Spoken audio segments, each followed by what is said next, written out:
बिस्मिल्लाहिर्रहमानिर्रहीम। अस्सलाम वालेकुम। मैं इब्रार अहमद मेहर एडवोकेट उम्मीद करता हूं कि आप सब खैरियत से होंगे।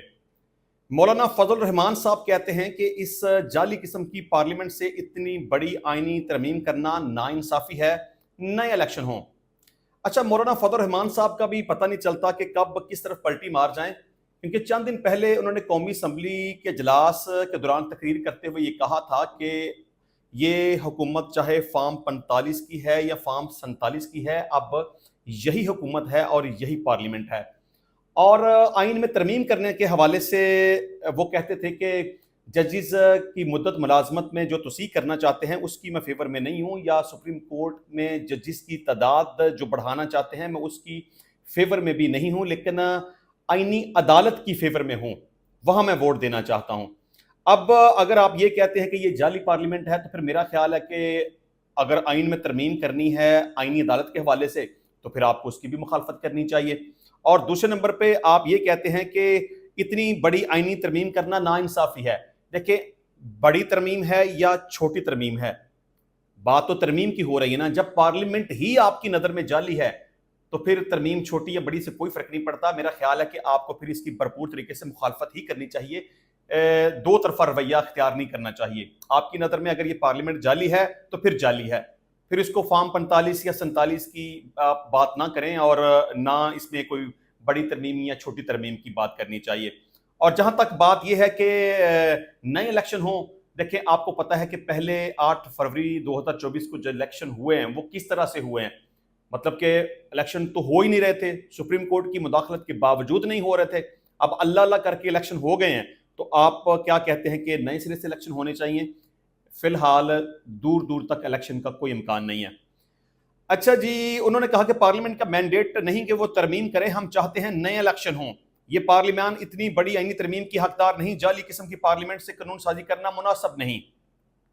उनका कहना था कि पीपल्स पार्टी पीटीआई और हम मुसवदा शेयर करेंगे, ऐसी तरमीम लाएं जिससे अवाम को रिलीफ मिले। अच्छा मौलाना साहब, मुझे आपकी इस बात से भी बड़ा सख्त इख्तलाफ है। अगर आपके नज़दीक ये पार्लियामेंट ही जाली है, तो फिर मसवदा तैयार करने वाली बात पीटीआई के साथ मिलके, पीपल्स पार्टी के साथ मिलके ऐसा मसवदा लाना चाहते हैं कि जो कि अवाम को जिससे रिलीफ मिले वगैरह वगैरह।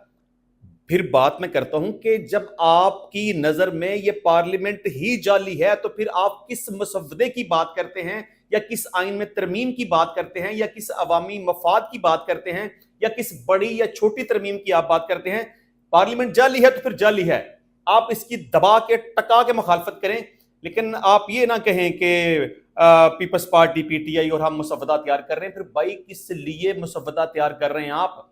इस जाली पार्लियामेंट की मौजूदगी में आप क्यों आइन के अंदर तरमीम करना चाहते हैं, और फिर आप आइन में तरमीम के हवाले से क्यों वोट करना चाहते हैं? आपको तो भरपूर तरीके से मुखालफत करनी चाहिए।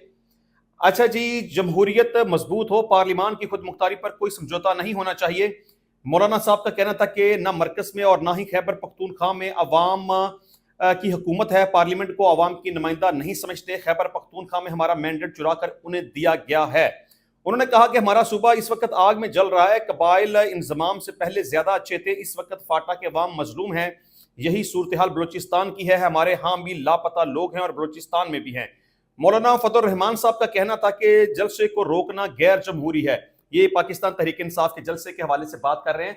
मेरा ख्याल है कि पाकिस्तान तहरीक इंसाफ ने जो इस्लामाबाद के अंदर जलसा किया वो भी नहीं रोका गया था, उसकी भी बाकायदा तौर पर इजाजत मिल चुकी थी। और उन्होंने जो लाहौर में जलसा किया उसकी भी बाकायदा तौर पर इजाजत मिल चुकी थी। अब पाकिस्तान तहरीक इंसाफ ने रावलपिंडी के अंदर जो किया है वो जलसा नहीं था।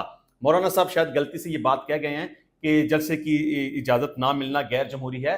पाकिस्तान तहरीक इंसाफ का जलसा था ही नहीं, वो तो वहां पर सिर्फ एहतजाज करना चाहते थे। अच्छा जी, पीटीआई को जलसा करने की इजाजत ना देना ज्यादती है। मैं समझता हूं कि जलसा की इजाजत पीटीआई को मिलनी चाहिए, सियासी कारकुनों को रोकना गैर जमहूरी रवैया है। ठीक है, ये बात सही है। अगर वो जलसा करना चाहें या वो एहतजाज करना चाहें, या कोई भी पाकिस्तान के अंदर सियासी जमात जलसा जुलूस एहतजाज करना चाहे, कानून और आइन के दायरे के अंदर रहते हुए पुरअमन तरीके से बदअमनी पैदा ना करे, तो उसे इजाजत मिलनी चाहिए। लेकिन प्रॉब्लम मौलाना साहब पता किधर आती है? जब अली मीर गंडापुर साहब स्टेज के ऊपर खड़े होकर अदारों को धमकियां देते हैं ना, प्रॉब्लम तब होती है। जब वो फौज को ललकारते हैं ना, तो प्रॉब्लम तब होती है। जब पंजाब हुकूमत की सीएम के साथ बदतमीजी करते हैं, प्रॉब्लम तब होती है। जब सहाफ़ियों के ऊपर बुरे अल्फाज का इस्तेमाल करते हैं, प्रॉब्लम तब होती है। देखें, आप पुरअमन तरीके से आएँ, देखें आपने अपने जेस्चर से ये ज़ाहिर करना है ना कि हम पुरअमन लोग हैं, हम सिर्फ जुलूस करना चाहते हैं, हम एहतजाज करना चाहते हैं, हम जलसा करना चाहते हैं। लेकिन अगर आपकी गुफ्तगू से, मैं अली अमीन गंडापुर के हवाले से कह रहा हूँ, अगर आपकी गुफ्तगू से बदतमीज़ी निकलेगी, आपकी गुफ्तगू से ऐसा लगेगा कि जैसे कोई केपीके का सीएम बात नहीं कर रहा, कोई दहशतगर्द बात कर रहा है।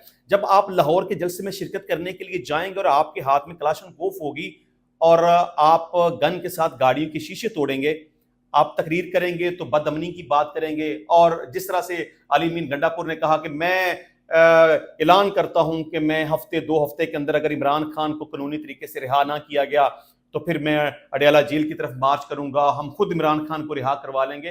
देखिए, आपने गंडापुर साहब करना कराना कुछ है कोई नहीं, ना आपसे कुछ हो पाना है। तो फिर मेरा ख्याल है कि इस तरह से बदतमीजी करना, इस तरह से दहशतगर्दी आप जुबानी तौर पर करते हैं, मतलब प्रैक्टिकली तो आप दहशतगर्दी नहीं करते, लेकिन जुबानी तौर पर अल्फाज से आप गोलाबारी करते हैं। तो इस तरह के रवैये के साथ फिर इजाजत गवर्नमेंट के लिए देना मुश्किल हो जाता है। आप सबसे पहले अपने रवैये से, अपनी जुबान से, अपने अखलाक से, अपनी तकरीर से ये पैगाम पहुंचाएं कि आप पुरअमन हैं। जब आप इस तरह का पैगाम नहीं देंगे तो फिर कैसे आपको इजाजत मिलेगी? तो जिस तरह से आपने कहा था कि इमरान खान को हम रिहा करवा लेंगे, ये करवा लेंगे, वो करवा लेंगे, तो मेरा ख्याल है कि 20 दिन से ज्यादा गुजर चुके हैं। आज 30 सितंबर आ गई है, मतलब कि 22 दिन गुजर चुके हैं। आपने तो हफ्ते 2 हफ्ते की बात की थी। तो फिर जब आपने कुछ करना नहीं होता गंडापुर साहब, तो फिर मेरा ख्याल है जुबानी तौर पर भी बदमाशी नहीं करनी चाहिए। इससे हालात खराब होते हैं, इससे आपके ऊपर सख्तियां बढ़ जाएंगी, इससे आपको इजाजत फिर जलसा करने की नहीं दी जाएगी। और मैं ये भी समझता हूं कि आपकी सारी तवज्जो एहतजाज, जलसा, जुलूस, पंजाब मैं ये कर दूंगा, मैं वो कर दूंगा, ये गलत बात है। देखें, एहतजाज करें एक लिमिट के अंदर रह के।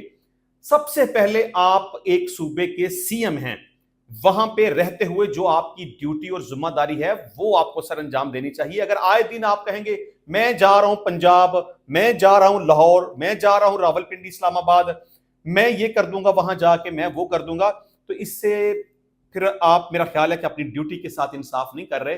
ये गलत रवैया है। अगर आपको बड़ी आई हुई है इस बात के ऊपर कि आपने एहतजाज करना है, तो केपी के इतना बड़ा सूबा है, वहां पे रह के भी तो आप एहतजाज कर सकते हैं, अपना एहतजाज रिकॉर्ड करवा सकते हैं। और खासतौर पर पंजाब के अंदर जो 2 दिन पहले वाकया हुआ कि आपने एहतजाज का ऐलान किया, जब आपको पता था कि पंजाब हुकूमत ने दफा 144 का नफाज कर दिया है।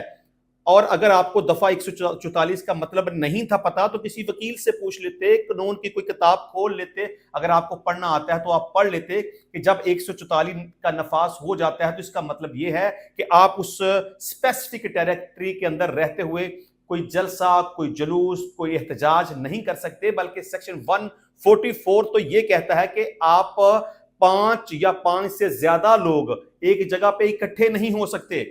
अगर इकट्ठे होंगे तो उन्हें डिस्पर्स किया जाएगा।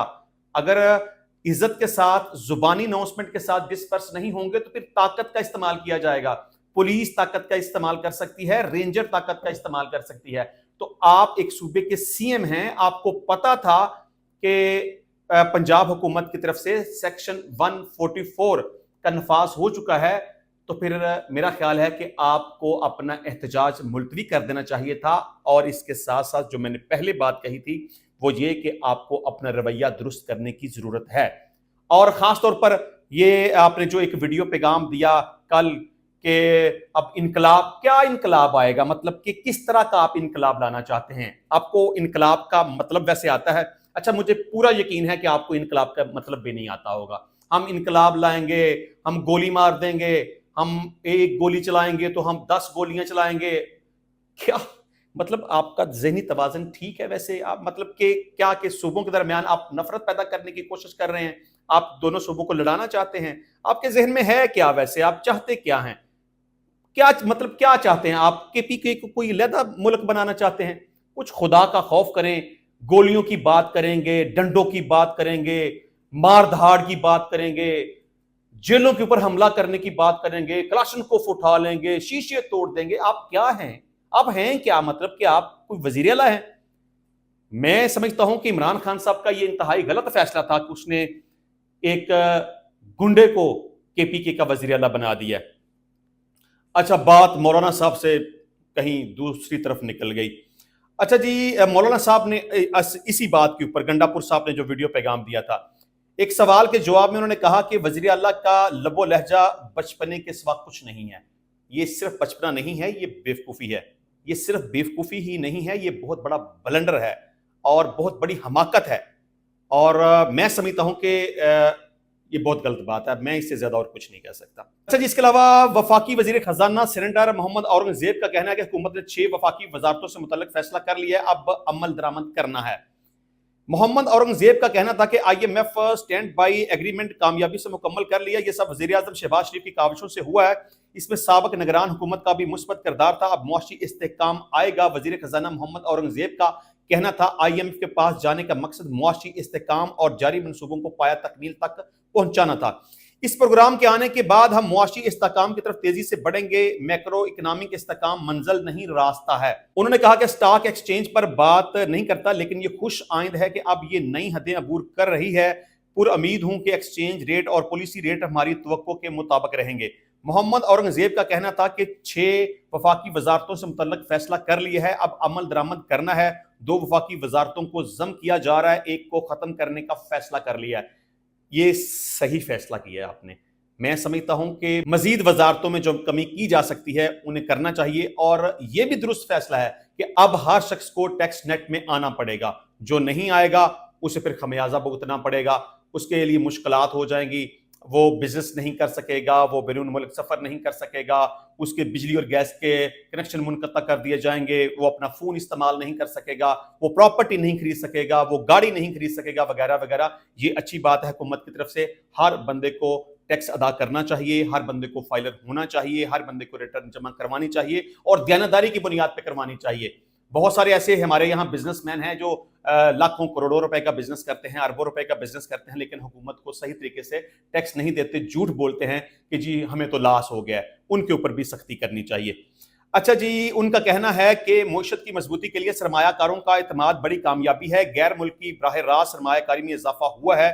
کابینہ نے سیلری نہ لینے کا فیصلہ کیا، ہم نے کچھ اور چیزیں بھی کی. وزیر خزانہ کا کہنا تھا ایف بی آر میں ٹیکس سسٹم میں انسانی عمل دخل ختم کرنا ہے. ٹیکس وصولی کے لیے ہمارے پاس ہر طرح کا ڈیٹا ہے جسے ہم زیر استعمال لائیں گے. اس وقت صرف 14% ریٹیلرز سیلز ٹیکس میں رجسٹرڈ ہیں. نان رجسٹرڈ لوگوں کی یوٹیلٹی سروسز بلاک کرنے پر مجبور ہو جائیں گے. انہوں نے کہا کہ ہمیں ایف بی آر کی استطاعت کار کو بھی بڑھانا ہے. آڈٹ کرنا ایف بی آر کا کام نہیں. اس حوالے سے ہم 2000 چارٹرڈ اکاؤنٹنٹ بھرتی کر رہے ہیں. ٹیکس کلیکٹرز کا بھی کڑا احتساب ہوگا. اس کے علاوہ آپ کو پتا ہے کہ ریٹرن جمع کروانے کی آخری تاریخ گورنمنٹ کی طرف سے 30 سپٹمبر تھی، لیکن اب زیادہ امکان یہ ہے کہ اس میں توسیع کر دی جائے گی، کیونکہ انکم ٹیکس گوشوارے جمع کرانے کے دوران سسٹم پر بہت بوجھ ہے. 28 ستمبر تک 29 لاکھ گوشوارے جمع ہو چکے ہیں. گزشتہ سال 28 ستمبر تک 14 لاکھ گوشوارے جمع ہوئے تھے. اس کا مطلب یہ ہے کہ اب تک ڈبل، یعنی گزشتہ سال کی نسبت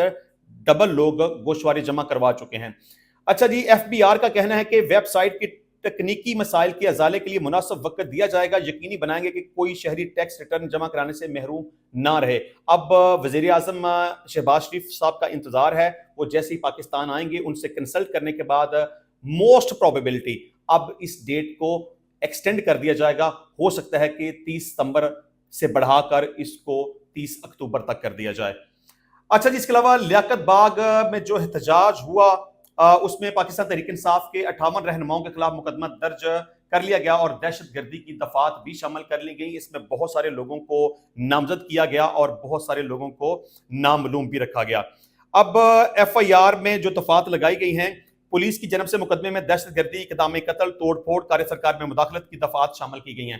دیکھیں، پہلی بات تو یہ ہے کہ لیاقت باغ میں کسی کو داخل ہونے ہی نہیں دیا گیا تھا. وہاں پہ کوئی توڑ پھوڑ نہیں ہوئی، کسی پولیس والے کے اوپر حملہ نہیں ہوا، کسی پولیس والے کی جان لینے کی کوشش نہیں ہوئی، کسی کو زخمی نہیں کیا گیا. مطلب کسی قسم کا ایسا کوئی وقوع ہوا ہی نہیں. وہاں پر جس حد تک کنٹینر لگائے گئے تھے، جس حد تک وہاں پہ پولیس فورس موجود تھی، لیاقت باغ کے اندر تو کسی کو داخل ہونے ہی نہیں دیا گیا نا احتجاج کرنے کے لیے. تو یہ پولیس والوں نے جو ایف آئی آر کا اندراج کیا ہے، دیکھیں غلط ہے. پولیس کی طرف سے شیلنگ کی گئی تھی.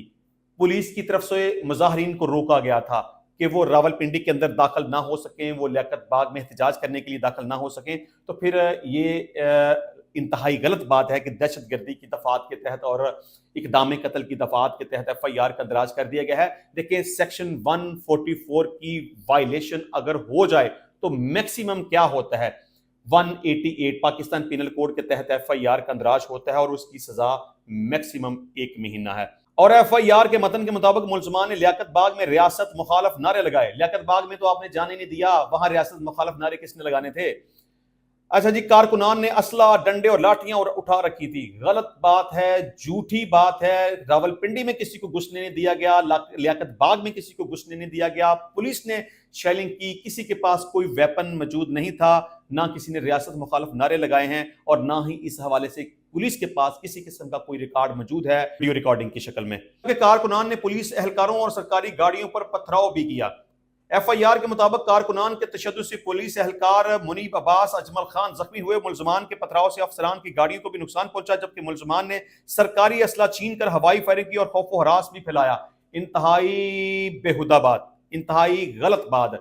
यानी कि आप सैकड़ों हजारों की तादाद में वहां पुलिस वाले मौजूद थे, तो कारकुनान ने आपसे असला भी छीन लिया, आपके ऊपर डंडे भी बरसा दिए, आपके ऊपर पथराव भी कर दिया, तो बंदा पूछे फिर आप वहां क्या लेने बैठे हुए थे? मतलब इतनी तैयारियां, इतनी शेलिंग, इतने डंडे, इतनी सिक्योरिटी, इतने पुलिस वाले, इतने कंटेनर, इतने वेपन्स, इसके बावजूद अगर आपकी किसी ने वर्दी फाड़ी है या आपके ऊपर किसी ने पत्थर फेंके हैं या आपकी गाड़ी को नुकसान पहुंचाया है या आपके वेपन छीन कर हवाई फायरिंग की है, तो फिर आप बहुत नालायक हैं। आपको पुलिस डिपार्टमेंट में नहीं रहना चाहिए। बिल्कुल झूठी FIR है, इसका कुछ नहीं बनेगा, ये खारिज हो जाएगी। अच्छा जी, इसके अलावा गरीदा फरूकी ने एक ट्वीट की, पहले मैं उसकी ट्वीट को पढ़ देता हूं, बाद में उसके ऊपर बात कर लेते हैं। उसने कहा कि मैंने अपने वकील के जरिए वज़ीर आला खैबर पख्तूनख्वा अली मीन गंडापुर साहब को कानूनी नोटिस भिजवा दिया है। बसिलसिला जो इल्जामात उन्होंने मुझ पर आयद किए, इन इल्जामात पर कानूनी मुतालबे के तहत माफी मांगे और हर्जाना अदा करें। बसूरत दिगर हद के इज्जत और दिगर मजीद कानूनी कार्रवाई का हक महफूज है। आपको पता है कि अली मीन गंडापुर ने जब इस्लामाबाद में 8 सितंबर को जलसा के दौरान तकरीर करते हुए कहा था कि कुछ सहाफ़ी बिकाऊ हैं, नोट वहा मेरा मूड बने वगैरह वगैरह, तो बाद अजान सहाफ़ियों ने जब बार बार उनसे पूछा कि आप नाम तो बताएं, वो है कौन, तो गंडापुर साहब ने कहा कि गरीदा फरूकी वो भी उन्हीं लोगों में शामिल है जो कि पैसे लेकर सहाफत करते हैं, अपनी सहाफत को बेचते हैं। तो इसके ऊपर गरीदा फरूकी ने उन्हें 5 अरब रुपए हर्जाने का नोटिस दिया है। अभी दावा दायर नहीं किया गया, उनसे मुतालबा किया गया है कि आप माफी मांगे या हर्जाना अदा करें। अगर आप माफी नहीं मांगेंगे या हर्जाना अदा नहीं करेंगे तो आपके खिलाफ कानूनी चाराजोई की जाएगी, मतलब कि आपके खिलाफ दावा दायर किया जाएगा। देखिए, ताहाल तो दावा दायर नहीं किया गया, जहां तक मेरा ख्याल है ये दावा दायर किया ही नहीं जाएगा, और अगर दायर कर भी दिया गया तो ये दावा खारिज हो जाएगा, क्योंकि इस तरह के केसेस की कोई भी कानूनी हैसियत नहीं होती। इंशाल्लाह मिलते हैं नेक्स्ट टाइम नई वीडियो में नए टॉपिक के साथ, तब तक के लिए इजाजत दीजिए। अल्लाह हाफिज।